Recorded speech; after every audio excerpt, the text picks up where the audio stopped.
तर पोलीस भरतीचा आपण बघूया थोड्या वेळानंतर। पण या सगळ्या कट ऑफच्या नंतर काही सवाल निर्माण झालेले आहेत। हे सवाल काय ज्याची आपल्याला चर्चा करायची आहे। ईडब्ल्यूएस मधून बाहेर पडल्याने मराठा समाजाचं नुकसान झालं का? जे कट ऑफ ईडब्ल्यूएस अतिशय कमी होतं त्यातून मोठ्या स्पर्धेला समोर जावं लागलं का? तिथं नुकसान झालंय का? हा अर्थ काढणे योग्य आहे का? त्याच्याबद्दल चर्चा करूया आपण। ओबीसींच्या वाढलेल्या कट ऑफनं चिंता निर्माण झाली आहे का? कारण ओबीसी आरक्षणामध्ये का जायचंय तर तिथलं कट ऑफ कमी, आरक्षणाचा लाभ होईल, पण तिथली स्पर्धा जर ते ओपन मध्ये गेलेलं असेल तर मग काय, हाही सवाल आहे। आणि मग ईडब्ल्यूएस मधून बाहेर पडून फायदा झाला का? सरसकट कुणबी आरक्षण मराठ्यांसाठी फायद्याचं ठरेल का? कारण जर सरसकट सगळं झालं, सरसकट आरक्षण मिळालं तर मग ओबीसींचं कट ऑफ कुठपर्यंत जाईल, हाही सवाल आहे। त्याच्याबद्दल सुद्धा आपण चर्चा करूया। मुद्दा आपल्याला चर्चेला हा सुद्धा आणायचा आहे की एससीबीसी आरक्षणाच्या निर्णयानं मराठा समाजाचं नुकसान झालं का? कारण हे आरक्षण दिलं गेलं म्हणून ईडब्ल्यूएस गेलं, अशा प्रकारची मांडणी केली जाते। मग काय, हा निर्णय घेणं चुकलेलं होतं का? मागणी कुणी केलेली होती? अशा अनेक प्रश्नांच्या बद्दल आपल्याला या बडे मुद्द्यामध्ये चर्चा करायची आहे। आणि प्रश्न हा सुद्धा आहे, सरसकट ओबीसी करण्यामुळे ओबीसीतली स्पर्धा वाढेल का? कारण जर मोठा संख्येने असलेला मराठा समाज ओबीसी मध्ये सरसकट सगळाच आला, आता पश्चिम महाराष्ट्रातला आहे, उत्तर महाराष्ट्रातला आहे, विदर्भातला आहे, पण सरसकट सगळेच ओबीसी झाल्यानंतर ओबीसी मधली स्पर्धा वाढून मग ते कट ऑफ ओपनच्या बरोबरीने जाईल का? या सगळ्याबद्दल आपल्याला चर्चा करायची आहे। आणि मग जी आता आकडेवारी पोलीस भरतीची असेल आणि त्याचबरोबर एमबीबीएसची, ही आकडेवारी ही सांगते का की नुकसान झालंय?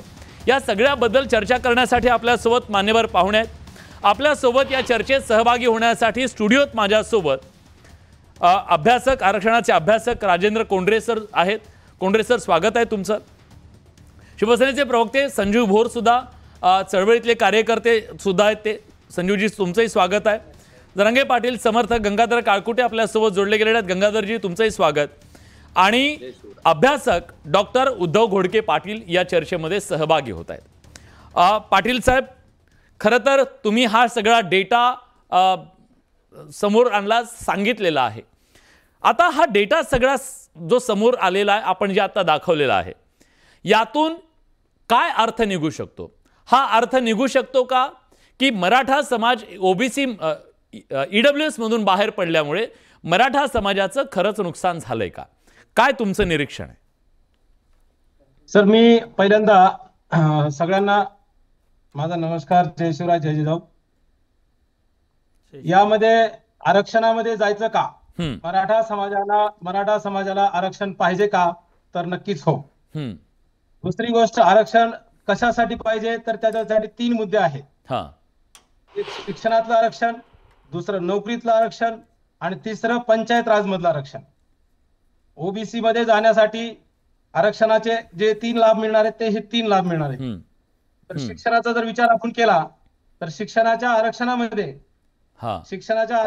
आपण जर समजा आज विचार केला, एमपीएससी, यूपीएससी अथवा नीट, जेडबलई अथवा इतर ज्या काही स्टाफ सिलेक्शन असेल किंवा बारीक बारीक ज्या काही नोकऱ्या असतील समाजाला मिळणाऱ्या, या नोकऱ्यामध्ये जर आपण पाहिलं तर मराठा समाजाला जे एससीबीसीचं आरक्षण दिलं, जे मराठा समाजाच्या कोणत्याच आंदोलकाने आजपर्यंत मागितलेलं नाही, आणि ते एससी दिल्यामुळं हे ईडब्ल्यूएस आमचं उडालं।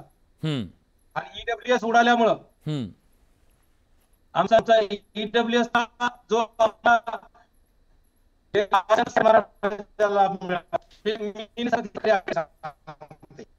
आकडेवारी टक्क्यापर्यंत आणि एससीबीसी देऊन फक्त 1% कट ऑफ केला।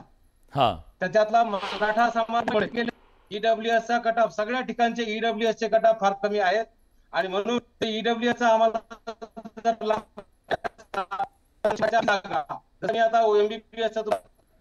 सर, काही तांत्रिक कारणामुळे तुमचा आवाज आमच्यापर्यंत पोहोचत नाहीये। पुन्हा तुमच्याशी संपर्क करण्याचा मी नक्की प्रयत्न करतो।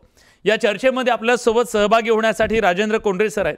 कोंडरे सरांना मला विचारायचं आहे, जो डेटा आता दिसतोय, तत्पूर्वी तुमच्या प्रश्नाकडे येण्यापूर्वी जो आधी आपण दाखवणार होतो प्रेक्षकांना पोलीस भरतीचा डेटा, तो एकदा दाखवूया, मी पुन्हा चर्चेवर येतो। बघा, हा डेटा काय सांगतोय, पोलीस भरतीचा कट ऑफ काय सांगतोय। नाशिक जिल्ह्याचा हा कट ऑफ आहे। इतर जिल्ह्यांचे वेगवेगळे कट ऑफ आहेत हेही सांगायला हवं तितकंच, पण नाशिक जिल्ह्याच्या पोलीस भरतीचा कट ऑफ असा सांगतोय, general 137, OBC 134, SCBC 132, EWS 130, SC 131 आणि ST सुद्धा 131. म्हणजे हा 130, 134, 137 आणि 132 हा फरक थोडासा लक्षात घ्या. आपण त्याच्यावर चर्चा करणार आहोत. कोंडरे सर, हा जो डेटा सांगतोय तो डेटा त्याचा अर्थ अन्वयार्थ आपण असा काढू शकतो का की EWS मधून बाहेर पडणं मराठा समाजासाठी घातक ठरलंय, नुकसानकारक ठरलंय? हा सरसकट अर्थ काढू शकतो का? नाही, दोन कारणांमुळे तो लगेच काढता येणार नाही. पण त्याचं आपण जर ॲनालिसिस आणि निश्चित संशोधन केलं तर मराठा समाजाला जे आतापर्यंत 50 वर्षात कुणबी सोडून कुठले आरक्षण नव्हतं, त्याच्यामध्ये पूर्वीच्या SCBC आरक्षणाच्या आम्हाला संधी मिळाली आणि त्याच्यामध्ये सुमारे 8,500 लोक आपल्या महाराष्ट्रामध्ये परमनंट सर्व्हिसमध्ये गेले आणि 37चे आधी संख्येमध्ये गेले. नियर अबाउट 1 लाख ॲडमिशन्स वेगवेगळ्या कॉलेजेसमध्ये, प्रायव्हेटमध्ये सगळीकडे गेल्या 3 वर्षामध्ये झाली होती.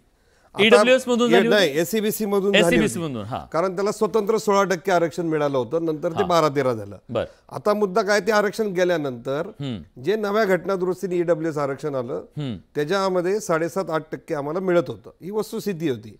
आणि मुळात काय की हे आरक्षण संसदेने घटना दुरुस्ती करून दिलेलं आहे आणि ती घटना दुरुस्ती 50%ची लिमिट क्रॉस करते आणि शिवाय सर्वोच्च न्यायालयाने याला कुठेही स्टे दिला नाही, ते मान्य केलं आणि त्याचा रिव्ह्यू पिटिशन आणि क्युरेटिव्ह हे दोन्ही फेटाळलेले आहे. त्यामुळे आज ते भक्कम झालेले. जोपर्यंत त्याला वरिष्ठ त्याच्यापेक्षा घटनापीठ स्टे करत नाही किंवा ते मान्य करत नाही तोपर्यंत हे आरक्षण सुरक्षित आहे. आता त्याच्यामध्ये आम्ही ॲनालिसिस केलं. आता माझ्याकडे पुणे प्रांत ऑफिसची ही सर्टिफिकेटची लिस्ट आणली मी आता महाराष्ट्रातनं.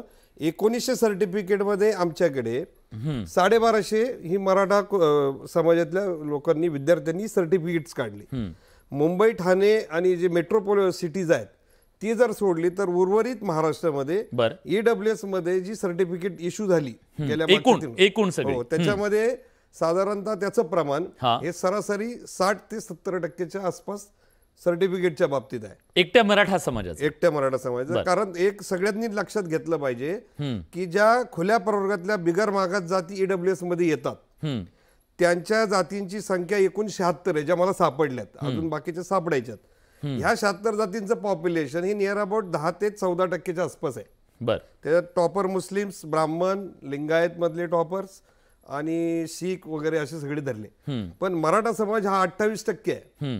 तो 28% मधला संबंध भाग हा EWS मध्ये गेला आणि उरलेला जो 8-9% मराठा कुणबी आहे तो कुणबी म्हणून OBC मध्ये गेला. त्यामुळे 28%ना 10%च्या ऑप्शन्स मध्ये पर्याय झाला आणि 8-9% जे काही कुणबी आणि इतर मराठा कुणबी आहेत यांना त्या 19% मध्ये ऑप्शन तयार झालेला आहे. त्यामुळे या दोन मार्ग अवलंबल्यामुळं मराठा समाजाचा त्याच्यामध्ये फायदा झाला. आता ते आरक्षण गेल्यामुळे आता आमचं काय झालंय की SCBC आरक्षण आलं. इथं जे 7.5-8% जागा मिळत होत्या ह्या डायरेक्टली 10% SCBC आरक्षणात मराठा समाजाला मिळणार आहेत. त्यामुळं तुलनात्मक दृष्ट्या SCBC आरक्षण जोपर्यंत घटनात्मक दृष्ट्या ते वैध ठरेल आणि त्याचा फायदा समाजाला मिळत राहील तोपर्यंत त्याचा फायदा होईल. ज्या दिवशी त्याला काही धोका निर्माण होईल त्या दिवशी हा प्रश्न तयार होईल की आपण EWS जे आरक्षण आहे ते सोडण्यामध्ये चूक केली का. तात्पुरता जी काही आकडेवारी आहे ही महाराष्ट्रातल्या सगळ्या मराठा समाजांनी याचा निश्चितपणे अभ्यास करणं आवश्यक आहे. ठीक आहे. या चर्चेमध्ये मला गंगाधर काळकुटे यांना आणायचं आहे.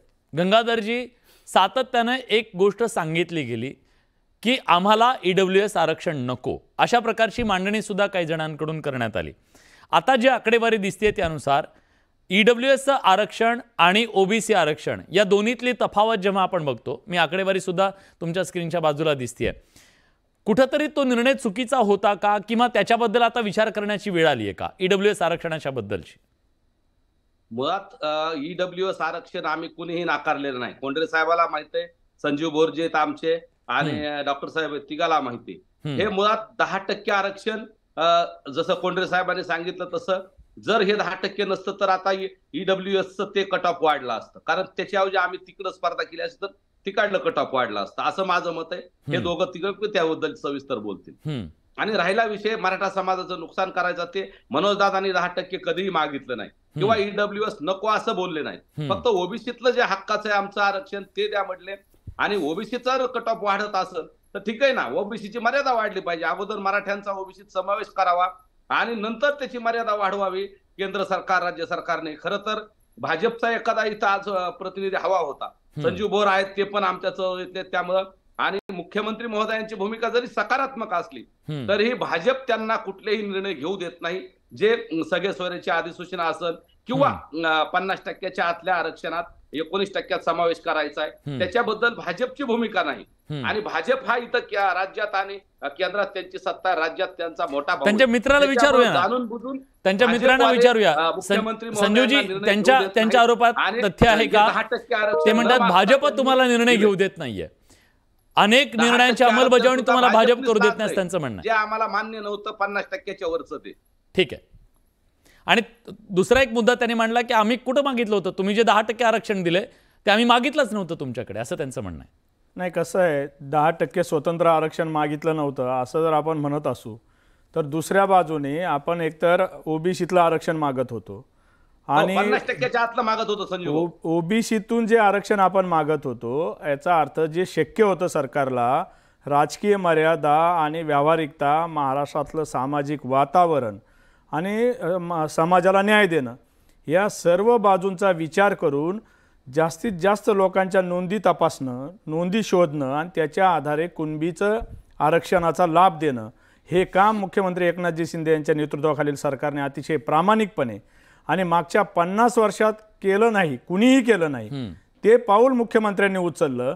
हे आपण समजून घेतलं पाहिजे. समाजाने बघितलेलं आहे. अगदी ग्रामीण भागात तर असं बोललं जातंय की काही दिवस कुणबी नोंदी शोधण्यासाठी तहसील कार्यालयाचा इतर कारभार सुद्धा थंडावला होता. मग ही वस्तुस्थिती मराठा समाजाने समजून घेतली पाहिजे, ही प्रामाणिकता समजून घेतली पाहिजे.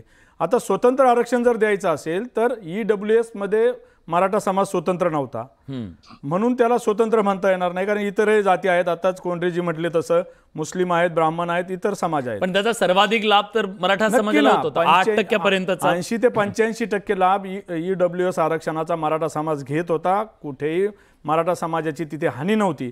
मात्र स्वतंत्र आरक्षणाची जी मागणी होती त्या स्वतंत्र आरक्षणाच्या मागणीचा त्याला प्रतिसाद द्यायचा तर SCBC या आरक्षणाशिवाय दुसरा पर्याय नव्हता. राज्य मागासवर्ग आयोगाने सर्वेक्षण केलं, त्यातून मराठा समाज हा सामाजिक आणि शैक्षणिक दृष्ट्या मागासलेला आहे. स्वतंत्र आरक्षण कसं असतं, मराठा समाजाला म्हणून एक आरक्षण पाहिजे. ठीक आहे, मुख्यमंत्री महोदय तुम्ही सगळे सकारात्मक आहात, परंतु 10% आरक्षण आपण कुणीही 50%च्या वरचं मागितलेलं नाही, कारण मागचा अनुभव आहे. गंगाधरजी एक मिनिट, आता मी बोलतो, परत तुम्ही बोला. काय झालं हे तुम्हाला माहिती आहे भाऊ. गंगाधरजी ठीक आहे, मी उत्तर घेतो. मी बोलतो मग तुम्ही बोला. परंतु कोंढरे साहेब आहेत इथं, कुणी ऐका ना गंगाधरजी, मी उत्तर घेतो. तुम्ही एवढं नॉनस्टॉप बोलत गेला तर बाजू कशा मांडणार? ठीक आहे, त्यांचं उत्तर. कसं असतं की मराठा समाजाला आपलं स्वतःचं आरक्षण पाहिजे अशी मागणी आंदोलनातून सातत्याने होती. स्वतंत्र आरक्षण ही 10% SCBC मागितलं नसेल तरी जर हे बघा, ओबीसींना दुखवायचं नाही आणि मराठा समाजाला न्याय द्यायचा, ही व्यावहारिकता. आणि अहो तुम्ही ऐका ना जरा गंगाधर, तुमचे राजकीय अपरिहार्यता किंवा गंगाधर तुम्ही मला बोलू द्या ना आता. इतकं भाऊ बोला, फक्त काय चुकीचा मुद्दा बोलू द्या तुम्ही, ते पुढचं चुकीचं बरोबर नंतर ठरवा. बोलू द्या तर मुख्यमंत्री महोदयाची भूमिका पॉझिटिव्ह आहे. गंगाधर बोलू द्या मला आधी, मला तुम्हाला घेऊ देत नाही ते. बोलू द्या ना आम्हाला. ठीक आहे, बोला भाऊ, बोला. 10% स्वतंत्र आरक्षण देण्यामागची भूमिकाच ही आहे की मराठा समाजाला न्याय मिळाला पाहिजे, मराठा समाजाला आपलं स्वतंत्र आरक्षण पाहिजे, ही धारणा मराठा समाजात कायम राहिलेली. अन्यथा EWS पण खरंच सांगा, तुमची मजबुरी होती का? मागणी ओबीसी आरक्षणातून होती, ह्यांना ते निर्णय घ्यावा लागला. बघा आताच आपण, गंगाधर थांबा तुम्ही, आता आपण जी आकडेवारी दाखवलीत विलासजी, या आकडेवारीत EWS चा कट ऑफ हा सर्वात कमी आहे आणि EWS चा लाभ घेणारे सर्वाधिक कोण होते तर मराठा समाज बांधव होते.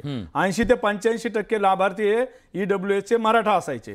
मग तरीही आरक्षणाची मागणी जर होत असेल तर मग मराठा समाजासाठी 10% स्वतंत्र SCBC आरक्षण देण्याशिवाय सरकारकडे वेगळा पर्याय नव्हता. ही जर आकडेवारी आपण जी दाखवता ही बघितली आणि ओबीसी मध्ये जर आज मराठा समाज हा घटक समाविष्ट केला तर मी इथे छाती ठोकपणे सांगतो की आत्ताच्या सध्याच्या प्रचलित आरक्षणात ओपनपेक्षाही कट ऑफ ओबीसीचा कित्येक पटीने जास्त होईल जर ओबीसी मध्ये मराठा गेला तर. ठीक ही आहे, वस्तुस्थिती मला आहे. हा मुद्दा घ्यायचा आहे मला. काळकोटेजी त्यांचं असं म्हणणं आहे की जर सरसकट मराठा समाजाची संख्या प्रचंड आहे, हे तर कोणी अमान्य करण्याचं कारण नाहीये. मग इतका मोठा समाज जर उद्या ओबीसीमध्ये गेला तर आता त्यांचं कट ऑफ हे जनरलच्या इतकं खुल्या गटा इतका आहे, उद्या ती स्पर्धा एक नवं आव्हान असेल.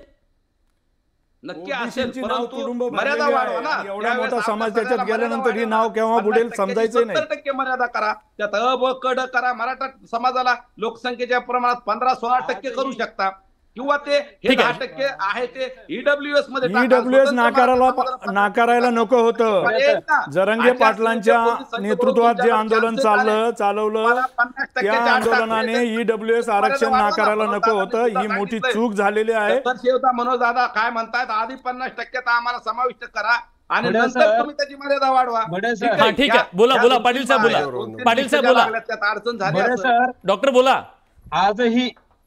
आजही 52% आरक्षण मर्यादा आहे. ती आरक्षण मर्यादा जे काही आरक्षणाचा लाभ घेतात, एकूण 100%चा जो लाभ घेतात ना, 52% आरक्षण आहे. 10% ईडब्ल्यूएस जरा तर 62% आहे. ही सगळी मंडळी जवळपास 100%मध्ये 88 ते 90% पर्यंत पोहोचतात आजच. आणि 10% आरक्षित मंडळी पोहोचतात. हा. तर ओपनचा विषय नसला.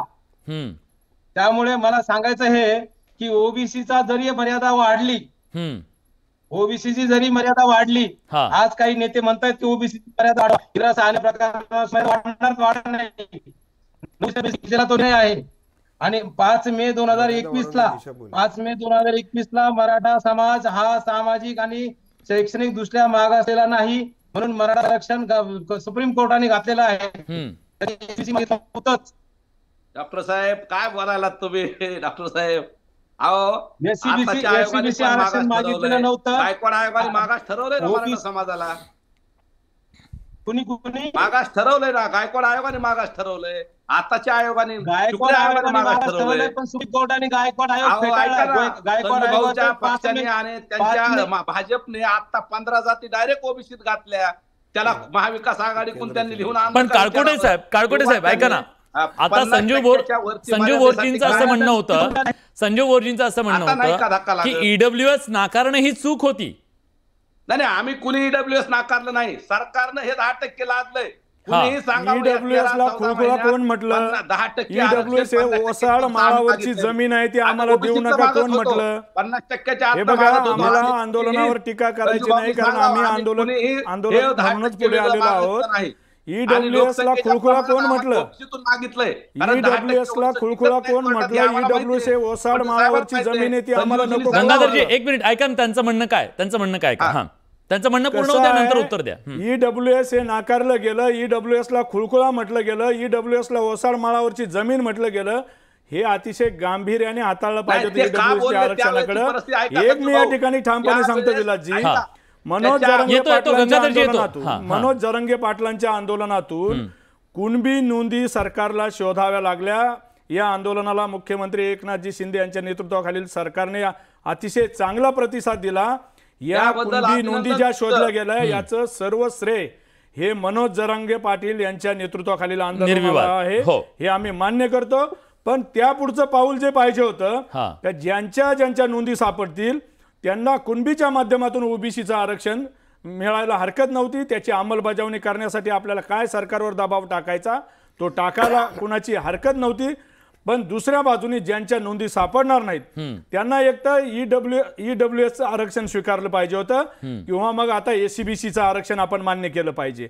आता जर कोणी म्हणत असेल एससीबीसी आरक्षण टिकणार नाही, तर मला या ठिकाणी अतिशय स्पष्टपणे सांगायचं आहे, एससीबीसी आरक्षण जर टिकणार नसेल, ज्या दिवशी आतापर्यंत तर सरकारने ते टिकवलंय, अतिशय प्रबळपणे बाजू मांडली जाते एससीबीसीच्या बाजूने, त्या ठिकाणी कोणी आंदोलक फिरकत नाहीत. निवडक लोक आज कोर्टात, तिथे हायकोर्टात त्यांना खेट्या मारतात. याचा कायदेशीर लढ्यात कोणालाही स्वारस्य नाही, फक्त आम्हाला आंदोलनात स्वारस्य ही मराठा समाजातली शोकांतिका आहे. तो विषय बाजूला ठेवूयात. एससीबीसी आरक्षण जर टिकलं नाही तर बाय डिफॉल्ट त्या दिवशी मराठा समाजाला ईडब्ल्यूएस आरक्षण लागू होईल. म्हणजे आज मराठा समाजाला आरक्षणच नाही, मराठा OBC समाज टाका आरक्षणापासून ना भाऊ. वंचित राहणार आहे ही जी पण भावना मराठा पण समाजात त्यांचा- प्रबळ करतोय आपण. ठीक आहे, हे मला मला मला अतिशय एक मुद्दा चर्चेत आणायचा चुकीचं आणि मला कोंडरे सरांना विचारायचं आहे. सर, सरसकट मराठा समाज जर ओबीसी मध्ये आला तर काय होऊ शकतं?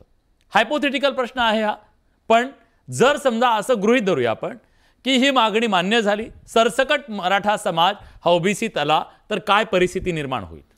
रुटीन प्रोसेसप्रमाणे ज्यावेळेस मराठा समाज सामाजिक शैक्षणिक मागास ठरला, हा, त्यास रुटीन प्रोसेस महाराष्ट्रात काय आहे की त्यांना ओबीसीच्या कुठल्या ना कुठल्या कोट्यात टाकायचं. बरोबर. मग आपल्याकडे काय आहे की ओबीसीचा जो 19% कोटा आहे, व्हिजेंटी सोडून, व्हिजेंटी 11% आणि एसबीसी 2%, ते एसबीसी सुद्धा 50च्या पुढे का दिले तर त्यांना आदिवासीमध्ये जायचं होतं. हो. Special case म्हणून ते केलं. आदिवासींनी विरोध केला म्हणून 2% आरक्षण महाराष्ट्रात आलं आणि त्याच धर्तीवर एसीबीसी आलं. हे लक्षात ठेवलं पाहिजे. 19% सगळे लोक नेऊन ठेवले. तर प्रॉब्लेम हाच आहे की त्या 19% सुमारे 500 जाती आहेत. बर. आणि खरी जखम कुठं आहे तर ओबीसीची एकूण लोकसंख्या आणि त्यांना दिलेलं आरक्षण हे त्यांच्या लोकसंख्येपेक्षा जास्त प्रमाणात दिलं गेलेलं आहे. ही वस्तुस्थिती आहे. आता ती वस्तुस्थितीमध्ये काय झालंय की त्याच्यामध्ये 700 जातींचा इंटरेस्ट आहे. नीट लक्षात घ्या. आता विषय राजकीय व्यवस्थेचा आहे. नीट लक्षात द्या गंगाधरजी की 700 जातींची मोजणी करायची, त्यांना त्यांच्या बॉक्समध्ये कमी कमी करत नेऊन ठेवायचंय आणि मराठ्यांना इथं आणून ठेवायचंय. त्यावेळेस मराठा समाजाच्या आरक्षणावर 2 धोके आहेत. त्याचं जर सामाजिक मागासले पण शैक्षणिक मागासले पण टिकलंच नाही तर एवढा मोठा एक्झरसाइज करून 700 लोकांना एका बाजूला करून मराठ्यांना आत आणण्यामध्ये एक मोठा रिस्क फॅक्टर पण आहे आणि मोठे आपल्याला वैधानिक चॅलेंजेस ह्याच्यातनं निर्माण होणार आहेत. पण त्या परिस्थितीत नाही, मी हायपोथेटिकल प्रश्न माझा जो होता त्या 19% मध्ये जर मराठा समाज पूर्णपणे गेला तर मराठा समाजाच्या वाट्याला किती टक्के आरक्षण आहेत? कारण ईडब्ल्यूएसचं जे 8.5% आरक्षण मराठा समाजाला कायद्यानं मिळत होतं, ते निर्धोक मिळत होतं, या परिस्थितीमध्ये 19% मध्ये आल्यानंतर मराठा समाजाला किती टक्के आरक्षण मिळू शकतं? मी सरळ आणि साधाच विषय महाराष्ट्राला सांगतो की पूर्वी जनरल कॅटेगरीची आणि एक ओबीसी कॅटेगरीच्या 2 बस होत्या. त्याच्यामध्ये कुणबी म्हणून आम्ही एका बसमध्ये बसत होतो. बाकीचे आम्ही फलाटावर होतो. आम्हाला दुसरी बस आणून दिली शासनाने. ती बस एसीबीसीची रद्द झाली. ईडब्ल्यूएस आणली, ती आम्ही नाकारली. आता परत आम्ही एसीबीसी आहे. आता आम्ही काय म्हणतो, आम्हाला या एसीबीसीच्या बसमधनं उतरवा आणि जी बस आता ओबीसी कॅटेगरीची आहे त्याच्यामध्ये नेऊन ठेवा. प्रश्न आहे की त्याच्यामध्ये अगोदर लोक बसलेले आहेत, त्याच्यात तुम्हाला बसायचंय आणि बसल्यानंतर तुम्हाला अंतर्गत मेरिटची स्पर्धा, ही सगळ्यात महत्वाची. मी काय सांगतो की मेरिटची स्पर्धा आहे. त्या मेरिटमध्ये छोटासा कुंभार समाजातला मुलगा सुद्धा 99% मार्क घेऊ शकतो आणि मराठा समाजाचा पण मुलगा घेऊ शकतो. हा गुणवत्तेची स्पर्धा आहे. मग त्या गुणवत्तेच्या स्पर्धेमध्ये 28% पॉप्युलेशन त्याच्यामध्ये आपण इन्सर्ट केल्यानंतर त्या लोकांना अंतर्गत स्पर्धेमध्ये हे टिकावं लागेल आणि मग त्याच्यामध्ये जो गुणवत्तेत मागे पडेल ते सगळे त्याच्यातनं बाहेर पडतील. म्हणजे एक छोटंसं उदाहरण सांगतो. मध्यंतरी द्वितीय इंजिनिअरिंग परीक्षेचे एक 14,000 जागांचा एक अडवला होता, 42,000. त्यापैकी 12,000 अर्ज हे नियर अबाउट ओबीसीतनं आले. त्यांच्या जागा 9,000 होत्या. 10% जे ईडब्ल्यूएस आहे त्याच्यात 2700 अर्ज आले. 10% एसीबीसी मध्ये 2600 अर्ज आले. लक्षात घ्या. आता आम्ही एसीबीसीचे 2600 मुलं ह्या 12,000 मध्ये ऍड केले तर 14,500 झाले. जागा 9,000 आहेत. म्हणजे 5,500 लोक ही त्याच्यातनं बाहेर पडणार आहेत. त्यामुळं ज्याची भरती प्रक्रिया आणि शैक्षणिक प्रवेश प्रक्रिया ज्याला माहिती आहे तो याच्यावर व्यवस्थित कमांडिंग बसमध्ये पोझिशनमध्ये बदलतो. एखादी गोष्ट आभासी दिसणं आणि प्रत्यक्ष लाभ मिळणं ह्याच्यात फार फरक आहे.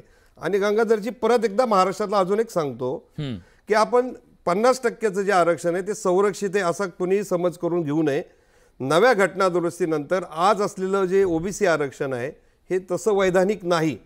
विजय घोगरे वर्सेस स्टेट ऑफ ऐका Vijay Ghogare versus state of Maharashtra हा जो राज्याचा 52% आरक्षणाचा कायदा आहे हा मॅटने 2014 साली रद्द केला. 18 साली तो हायकोर्टात आला. हायकोर्टाने ती ऑर्डर सेट असाइड केली. परंतु सुप्रीम कोर्टामध्ये पदोन्नतीतलं आरक्षण रद्द करून सुप्रीम कोर्टाने ती केस आता जर्नल सिंग प्रकरणामध्ये लटकलेली आहे. त्या केसमध्ये जर राज्याचा कायदा हा जर घटनाबाह्य आणि जी काही सर्वोच्च न्यायालयाच्या निर्देशाप्रमाणे आवश्यक असलेली प्रोसेस जी मराठ्यांच्या कायद्याच्या बाबतीत लावली जाते त्यापेक्षाही त्या सवलतीच्या बाबतीत तो आरक्षण कायदा करताना त्या गोष्टी पाळल्या नसल्यामुळं कदाचित तो कायदा जर उद्या रद्द केला तर त्यात असणाऱ्या सगळ्या जातींना पुन्हा सर्वोच्च न्यायालयाच्या निर्देशाप्रमाणे त्या मांडवा खालून जावं लागणार आहे. हे पण मराठ्यांनी लक्षात घेतलं पाहिजे. म्हणून महाराष्ट्रातल्या तमाम मराठा समाजाच्या सगळ्या विचारवंत, अभ्यासक, संघटनांचे अध्यक्ष यांना आव्हान आहे की हा प्रश्न हा एका व्यक्तीचा नाही, मी म्हणतो म्हणून खरं असं म्हणण्याचं नाही. एका कॉमन प्लॅटफॉर्मवर या सगळ्या गोष्टीचा विषय करून तुम्हाला जेवढ्यांना इथं या ओबीसीच्या प्लॅटफॉर्मवर जाऊन कुणबी म्हणून मिळेल तो फायदा घेतला पाहिजे. दुसरा एसीबीसीचा घेतला पाहिजे. एसीबीसी टिकणार नाही तर ऑटोमॅटिकली आपण EWS मध्ये जाणारच आहोत. हा